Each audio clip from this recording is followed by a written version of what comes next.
بسم الله الرحمن الرحيم. الحمد لله رب العالمين، والصلاة والسلام على رسوله الأمين محمد وآله وصحبه أجمعين، أما بعد. leo ikiwa ni tarehe 5 mwezi wa Dhulqaada mwaka 1439 katika darasa ya kitabu al-Umda fi a'mal al-hajj wal-umrah للشيخ فركوس حفظه الله تعالى. tulimalizia katika darasa au kikao kilichopita kuizungumzia ibada ya umra, na leo biidhnillah taala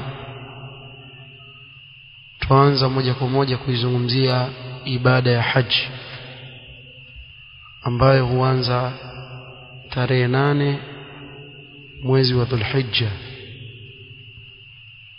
Kwa hivyo tutazungumzia insha Allah taala a'mal al-yawm al-thamin min Dhulhijja, amali zinazofanywa siku ya 8 ya Dhulhijja ambayo yajulikana kama yaumu at-tarwiyah. يوم التروية. أولا، إذا كان يوم الثامن من ذي الحجة وهو يوم التروية، ikiwa imefikia siku ya 8 ya Dhulhijja ambayo yajulikana kama yaumu at-tarwiya, fa inna ala man halla bi Makkah wa man arada al-hajj min ahliha أن يحرم ضحى من الموضع الذي نزل فيه من غير أن يذهب إلى البيت الحرام أو إلى ميزابه ليحرم عنده. kila ambaye ameshukia Makka na akataka kufanya ibada ya haji au anayetaka kufanya ibada ya haji katika watu wa Makka, basi atahirimia wakati wa dhuha katika ile sehemu ambayo ameshukia, bila ya kwenda katika al-Masjid al-Haram. Bimaana halazimiki kutoka nyumbani ama katika hoteli aliyoshukia aende msikitini, na pale pale ndani ya hoteli yake atahirimia pale kwa ajili ya ibada ya haji. ويستحب له عند إحرامه بالحج أن يفعل ما تقدم من أعمال الإحرام بالعمرة، na yapendekezwa katika kuhirimia kwake kwa ajili ya haji awe atafanya yale tulotangulia kuyaeleza katika a'mal za ihram ya umra من التنظيف والاغتسال والتطيب ولبس ثياب الإحرام. atajisafisha bimaana atajiweka msafi kwa yale tuliyozungumza huko nyuma. Kadhalika ataoga, atajitia manukato katika mwili wake pasi na nguo za ihram, kisha ndio atavaa nguo za kuhirimia, atavaa ihram zake awe tayari kwa ajili ya kuhirimia kwa ajili ya haji.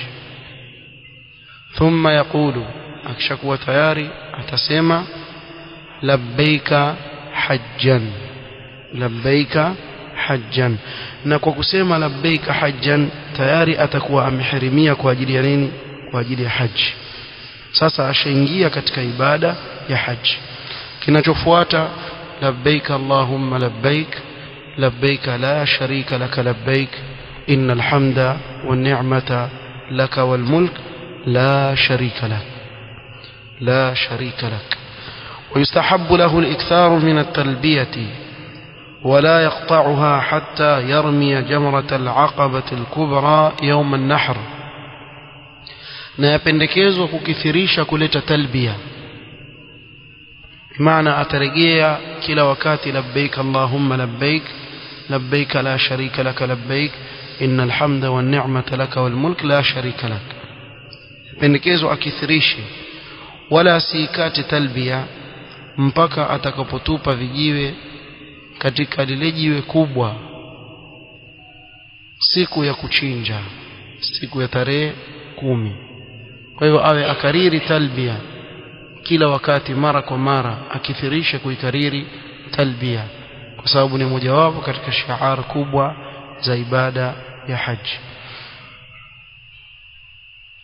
ويدل عليه حديث جابر عبد الله رضي الله عنهما قال أمرنا النبي صلى الله عليه وسلم لما أحللنا أن نحرم إذا توجهنا إلى منى.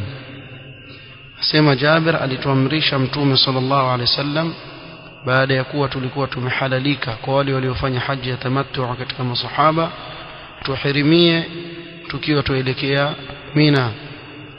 قال فأهللنا من الأبطح. نهي أبطح وقرب مكة كسيم أمبوني كريب نمكة وكحرمية بالي بالي. ففيه دليل على أن الإهلال بالحج من محل السكن. نهي دليل يوازي kuitangaza haji na kuhirimia ni kutoka katika ile sehemu ambayo watu wameshukia na kukaa. لأن النبي صلى الله عليه وسلم كان نازلا في بطحاء مكة. كأي سيم والأبطح ndio aliposhukia mtume sallallahu alayhi wasallam na kahirimia pale yule sahaba ambaye alikuwa amefanya haji ya tamattu. Kila sahaba alifanya haji ya tamattu akahirimia pale. Kwa hiyo ni jambo la kwanza katika matendo ya siku ya 8. Na mara nyingi kuna jambo ambalo napenda nitanabaishe, huwa haji haitoenda namna unavyotaka wewe. Bimaana yawezekana kuwa basi lije usiku kabla alfajiri, yani watu wakaenda Mina si wakati wa dhuha.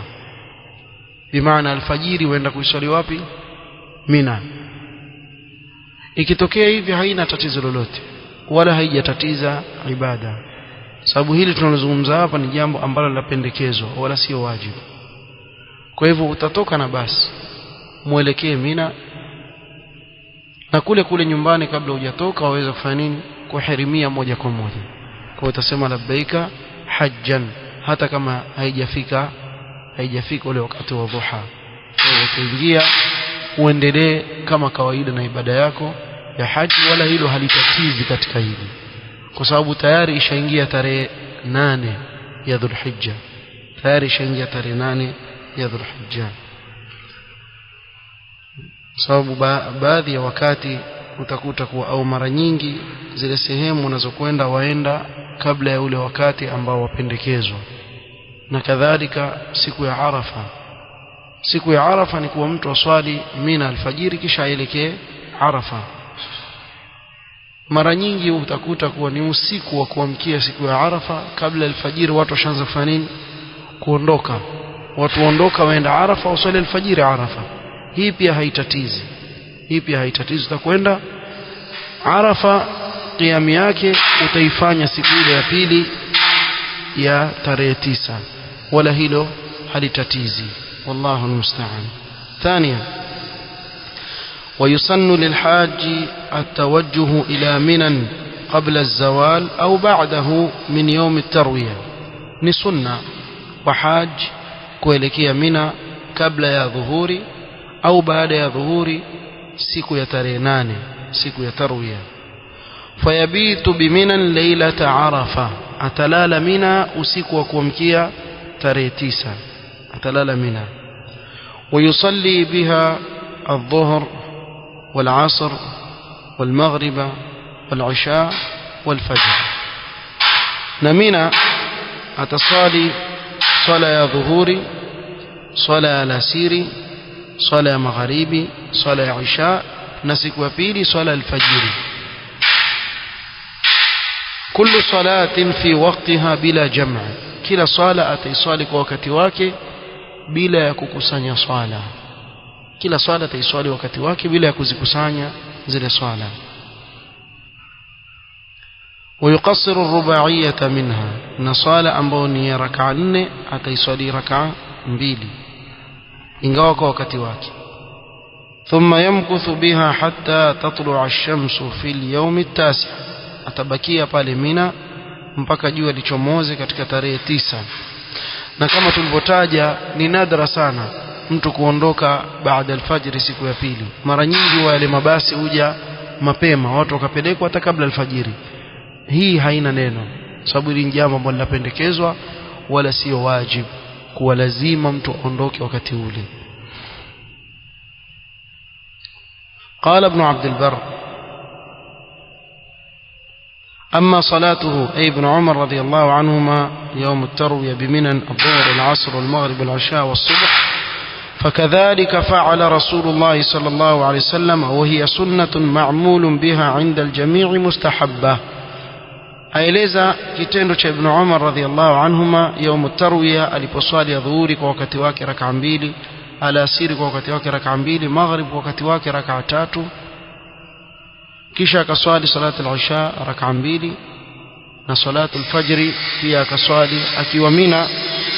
Asema hivyo ndivyo alivyofanya Mtume sallallahu alaihi wasallam, hivyo ndivyo alivyofanya Mtume sallallahu alaihi wasallam. وهي سنة معمول بها عند الجميع مستحبة, ni sunna ambayo wote katika madhehebu yote wameitendea kazi na yapendekezwa. ولا شيء عندهم على تاركها إذا شهد عرفة في وقتها. Ikitokea kwa mfano mtu asishuhudilie Mina tarehe 8 akaenda moja kwa moja tarehe 9 Arafa, basi ibada yake bado iko sawa sawa, kwa sababu kule kukaa Mina na zile swala kuswali Mina ni jambo la istihbab, ni jambo ambalo lapendekezwa. wa amma ghuduhu minha ila Arafa hina tatlu ash-shams fahasan, ama kule kuamka alfajiri ya tarehe 9 kuelekea Arafa wakati jua linapochomoza ni jambo zuri. وليس في ذلك عند أهل العلم حد, haina mipaka maalum kwa wakati huu ndio ufike wapi Arafa.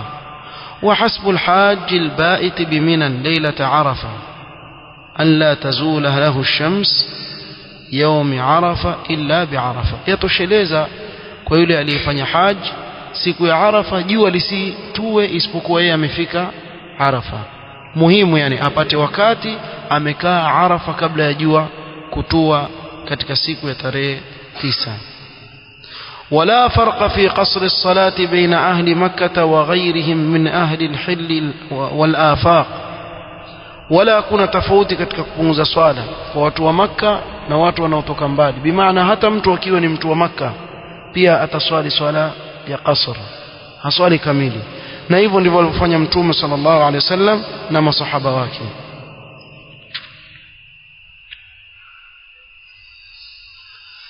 ويدل عليه حديث جابر بن عبد الله رضي الله عنهما قال: فلما كان يوم التروية توجهوا إلى منى فأهلوا بالحج وركب رسول الله صلى الله عليه وسلم فصلى بها الظهر والعصر والمغرب والعشاء والفجر ثم مكث قليلا حتى طلعت الشمس. نهي إليزا وكاتي أمبو متوم صلى الله عليه وسلم aliondoka Mina tarehe 9 kuelekea Arafa. الحمد لله يهديكم اسمه. Mtume sallallahu alaihi wasallam aliswali adhuhuri, alasiri, maghrib, isha, fajr Mina tarehe 8 na usiku kuamkia tarehe 9 akaswali alfajiri ya tarehe 9 akiwa Mina, kisha jua lilipochomoza ndio akatoka kuelekea wapi? Kuelekea Arafa. وعن نافع عن ابن عمر رضي الله عنهما أنه كان يحب إذا استطاع أن يصلي الظهر بمنى من يوم التروية, وذلك أن رسول الله صلى الله عليه وسلم صلى الظهر بمنى.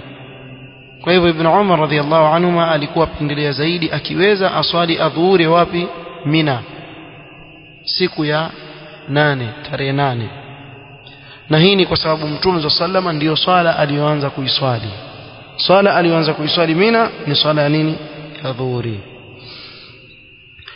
وعن عبيد الله بن عبد الله بن عمر رضي الله عنهما قال صلى رسول الله صلى الله عليه وسلم بمنى ركعتين وابو بكر وعمر وعثمان صدرا من خلافته. kwa hivyo hawa wote katika makhalifa waongofu walisali qasran, yani rak'a mbili mbili katika zile swala za rak'a nne. ثالثا هذا ولا تجب صلاة الجمعة على الحاج, sio wajib kuswali swala ya Ijumaa kwa aliye katika ibada ya haji. wa in wafaqat yawman min ayami alhajj kaminan wa arafa wa muzdalifa, hata ikiingiana kuwa Ijumaa imeangukia moja katika siku za haji kama siku ya Mina au Arafa au Muzdalifa, لأنه لم ينقل عن النبي صلى الله عليه وسلم أنه صلى الجمعة في حجته مع أنها وافقت يوم عرفة. kwa sababu haikupokelewa kuwa Mtume صلى الله عليه وسلم aliswali Jumaa katika haji yake, pamoja na kuwa Arafa wakati wa Mtume صلى الله عليه وسلم ilikuwa siku ya nini? Siku ya Ijumaa, iliangukia siku ya Ijumaa, lakini Mtume صلى الله عليه وسلم aliswali adhuhuri na alasiri jam'an wa qasran.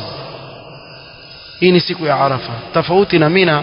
Mina kila swala yaswaliwa wakati wake, ama Arafa dhuhur na asr Mtume sallam alizikusanya pamoja Arafa akaziswali kama tutakavyoona biidhnillah taala mbele, na maghrib na isha akaziswali akiwa wapi? Akiwa Muzdalifa kama tutakavyotaja insha Allah taala. kwa hivyo sio wajibu salatul jumua kwa mtu anayefanya ibada ya haji.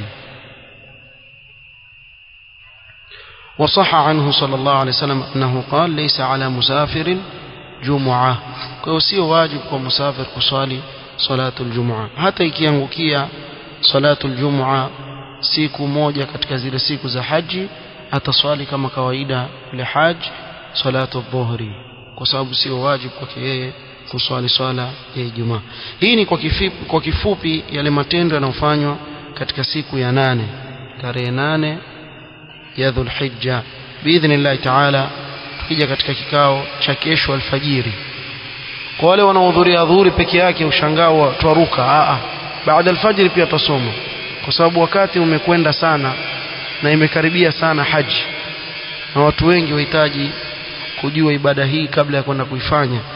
kwa hivyo biidhnillah taala kesho baada salati alfajiri tutaizungumzia siku ya 9, yani siku ya Arafa, kisha insha Allah taala kilichobakia tutakiendeleza Jumamosi na Jumapili. Pengine Allah subhanahu wa ta'ala akijalia tutamalizia insha Allah taala katika wiki itakayokuja biidhnillah. naktafi bihadha alqadr wallahu ta'ala a'lam. subhanakallahumma wa bihamdika ashhadu an la ilaha illa anta astaghfiruka wa atubu ilaik. barakallahu fikum.